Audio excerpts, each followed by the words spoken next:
Жалпы табысы қанша болды? Жалпы табысым 250-ге, 250-260-ға шығып қалдым. 625 мың теңге таптым жалпы. 330 мың теңге болды. Курс біткенше қанша деп мөлшер боласыз? Миллион деп отырмын.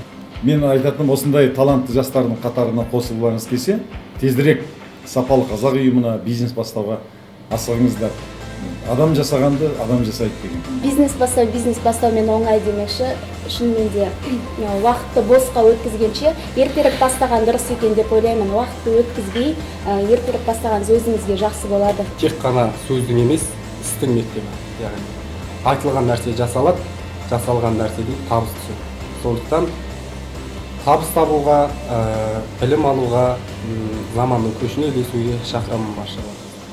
Кәсіп ашу үшін ешқашан кеш емес, жасқа да, жынысқа да байланысты емес, ол адамның өзінің табандылығына, ерік-жігеріне байланысты. Қаражатқа байланысты дейтіндерге де оларға да мен айтатыным, адамның ерік-жігері, өзіне деген сенімділігі, білімі болса, қалтасында қаржы жоқ болған жағдайда да табыс тауып кәсібін аша алуға болады екен.